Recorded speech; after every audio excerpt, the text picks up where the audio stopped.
এখন আমরা শুরু করতে যাচ্ছি কিভাবে মক টেস্ট দিতে হবে। আজকে আমরা সেটা দেখব এবং এইভাবে এই পদ্ধতিতেই সবাইকে পরবর্তী যে এক্সামগুলো হবে সেগুলো দিতে হবে। আজকের মক টেস্টটা হলো কিভাবে পরীক্ষাটা দিতে হয় সেটাই দেখানো। সেম পদ্ধতিতেই পরীক্ষা হবে সবার। তো আমরা যে এখানটায় দেখো লিঙ্ক দেওয়া আছে, তোমাদের সবাইকে গ্রুপে দেওয়া আছে লিঙ্কটা। এই লিঙ্কে ক্লিক করলে পরে আমরা মক টেস্টের সাইটে পৌঁছে যাব। তো এরপর আমাদের দিতে হবে registration number, date of birth আর মোবাইল নাম্বার। দাও।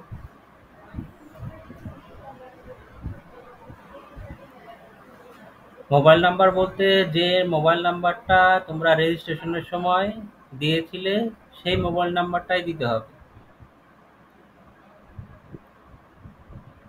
কিছুদিন আগে যে তোমাদের রেজিস্ট্রেশন হয়েছে সেইখানে যে রেজিস্ট্রেশন নাম্বারটা দিয়েছিলে সেটাই দিতে হবে। তো প্রথমে আমরা রেজিস্ট্রেশন নাম্বার দিচ্ছি।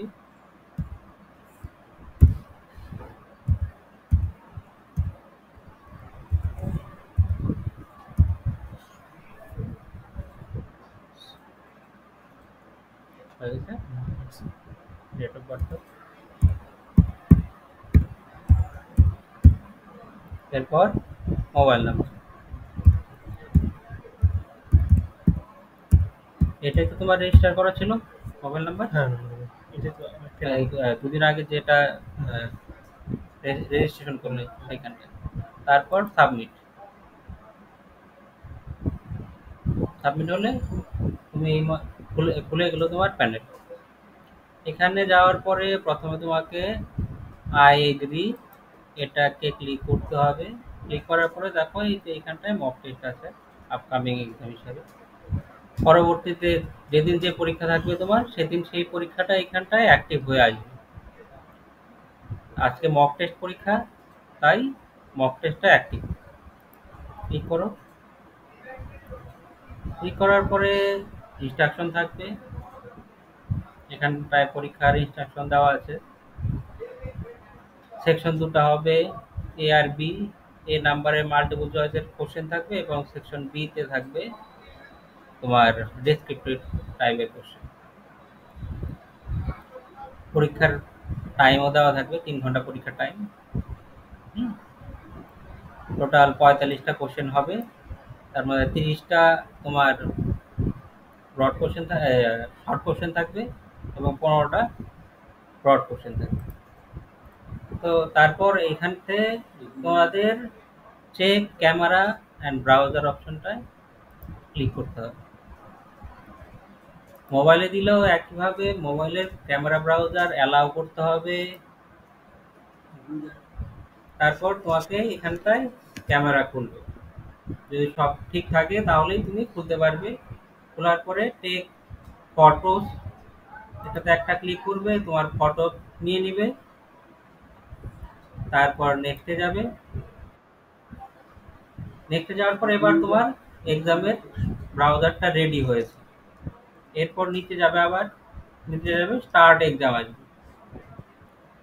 স্টার্ট এক্সামে ক্লিক করার পরে তোমার এক্সাম শুরু হবে।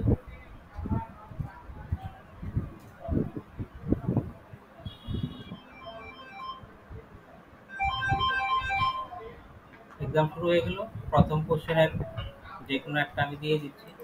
যেহেতু এটা মক টেস্ট পরীক্ষা, এখানটায় কোনো ফ্যাক্টর নেই যে কি দিলে বা না দিলে, পাস করলে কি করলে না, এই পরীক্ষাটাই কিছু না। কিন্তু যেটা মেন পরীক্ষা শুরু হবে 12 তারিখ থেকে, সেখানে কিন্তু এই জিনিসটা স্ট্রিক্টলি থাকবে।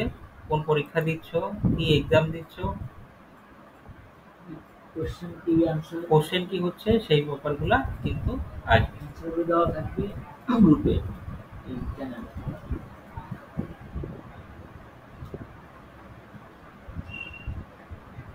সেগুলো দিতে হবে।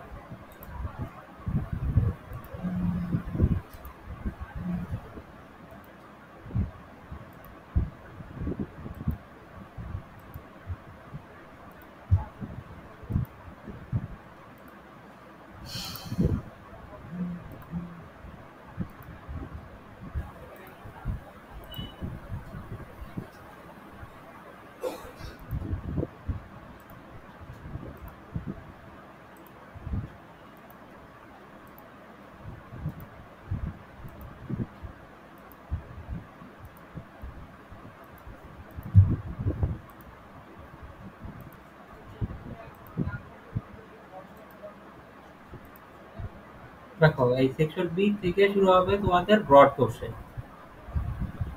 এখানে দেখো একটা কোশ্চেন লিখতে হবে, এর ওয়ার্ড টাইম 20 থেকে 30 ওয়ার্ড বলেছে। ঠিক এইভাবে তারপরে কোশ্চেনের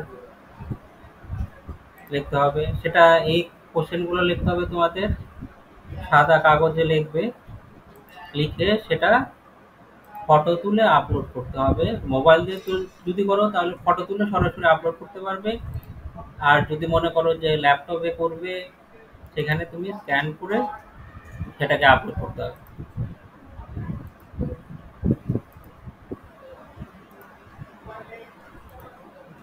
তো এখানে আমি কিভাবে আপলোড করতে হয় সেটাই আমি দেখাচ্ছি। দেখো এখানটায় আপলোড ফাইল,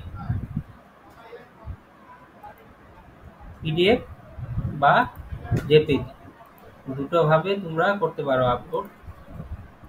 তো আমি পিডিএফ করে নিয়েছি, আমার কাছে একটা আগের কোনো একটা ফাইল ছিল, আমি সেটা দিয়ে দেখাচ্ছি তোমাদের।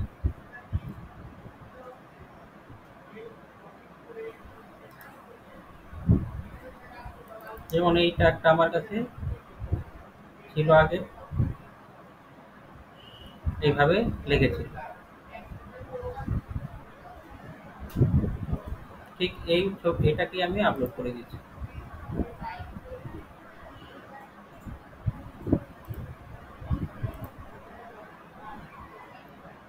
তো আপলোড ফাইলের মধ্যে গিয়ে আপলোড ফাইলে যাবে, চুজ ফাইল, তারপর যেখানে তোমার জিনিসটা আছে সেখান থেকে তোমাকে আপলোড করতে হবে। তো আমার এখানটা এটা ছিল, এটাকে নিয়ে তারপর আপলোড, আপলোড ফাইল সাকসেসফুল। এবার সেভ অ্যান্ড সাবমিট হয়ে গেল, তারপর ইয়েস, বাস পরীক্ষা হয়ে গেল। এই স্ক্যানশট শটটা নিয়ে রাখবে সবসময়, ঠিক আছে? আচ্ছা, এটা সেভ করতে হবে। হুম? তো সবাই বুঝতে পারলে কিভাবে পরীক্ষা দিতে হবে, এর মক টেস্টটা কিভাবে দিতে হয় সেটা আমি একবার দেখিয়ে দিলাম তোমাদের। এবার নিজেরা নিজেদের মতো করে